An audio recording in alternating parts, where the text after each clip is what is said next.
महादेव सब कुछ हैं।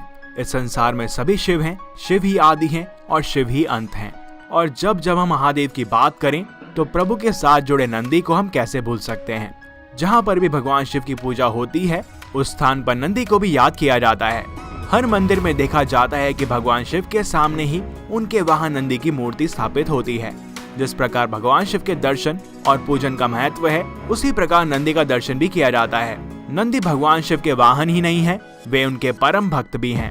कहा जाता है कि अगर अपनी मनोकामना नंदी के कान में कही जाए तो वे भगवान शिव तक उसे जरूर पहुंचाते हैं। आपने देखा होगा कि नंदी मंदिर के बाहर विराजमान होते हैं।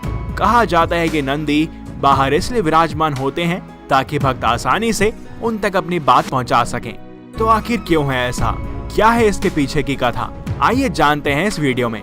मगर उससे पहले हमारे चैनल को सब्सक्राइब करना ना भूलें और बोलें हर हर महादेव। शास्त्रों में इस बात का जिक्र किया गया है कि स्वयं भगवान शिव जी ने नंदी को वरदान दिया था कि जो तुम्हारे कान में आकर अपनी मनोकामना कहेगा उस व्यक्ति की सभी इच्छाएं जरूर पूरी होंगी। कहानी शुरू होती है नंदी के पिता श्रीलाद से।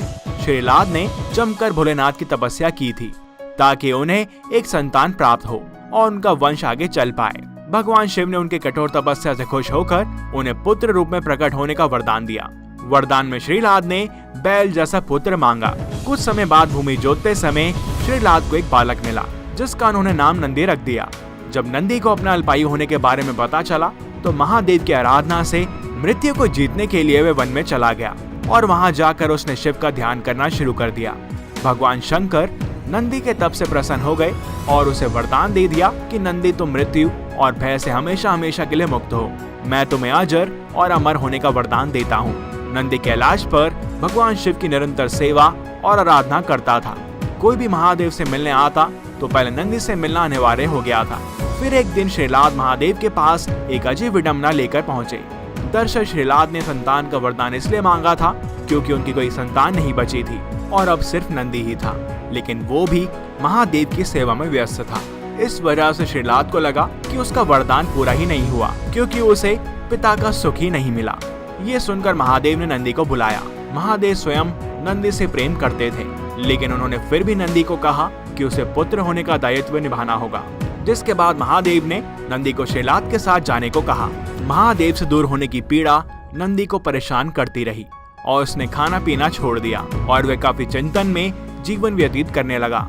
अपने पुत्र की यह दशा देखकर श्रीलाद एक बार पुनः महादेव के पास गए और उनसे प्रार्थना की कि वो नंदी को वापस बुला लें, क्योंकि वो अपने पुत्र की ऐसी दशा नहीं देख सकते थे और साथ ही उनका वंश अब इस बात का प्रतीक होगा कि भगवान शिव स्वयं उनके पुत्र से प्रेम करते हैं। क्योंकि नंदी के जाने के बाद महादेव को भी उसकी बहुत याद सता रही थी।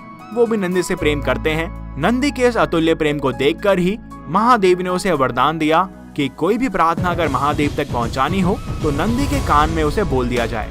ये प्रार्थना सीधा महादेव तक पहुंच जाएगी। यहाँ तक कि माता पार्वती ने भी भगवान शिव तक संदेश पहुंचाने के लिए नंदी के कान में ही बोला था। नंदी सदैव भगवान शिव के साथ ही रहते हैं। इसके बाद देवों के देव महादेव ने माता पार्वती की सम्मति से सभी गणों, गणेश और वेदों के समक्ष गणों के अधिपति के रूप में नंदी का अभिषेक करवाया। तो इस प्रकार नंदी बने नंदेश्वर। इस कथा से हमें ये पता चलता है कि महादेव अपने सच्चे भक्तों को कभी अकेला नहीं छोड़ते। पौराणिक मान्यताओं के अनुसार बाद में मरुतों की पुत्री स्वेशा के साथ उनका विवाह हो गया। कहते हैं कि शिवजी ने ही नंदी को वरदान दिया था कि जहाँ उनका निवास होगा वहाँ नंदी भी हमेशा विराजमान रहेंगे। इसलिए हर शिव मंदिर में शंकर परिवार के साथ साथ नंदी भी विराजमान होते हैं। तो ये थी नंदी की कहानी जो बाद में नंदेश्वर बने। अगर मन साफ हो और भगवान के प्रति आस्था सच्ची हो तो ही मनुष्य का उद्धार हो सकता है। तो बोलो हर हर महादेव। इस वीडियो को लाइक और शेयर करना ना भूलें। साथ ही भगवान की ऐसी अद्भुत कथाओं के बारे में जानने के लिए हमारे चैनल को सब्सक्राइब करना ना भूलें और बेल आइकन भी प्रेस करें, जिससे कि आपको हमारी लेटेस्ट वीडियोस मिलती रहें। इस वीडियो में इतना ही। मिलते हैं आपसे अगली वीडियो में। तब तक के लिए नमस्कार।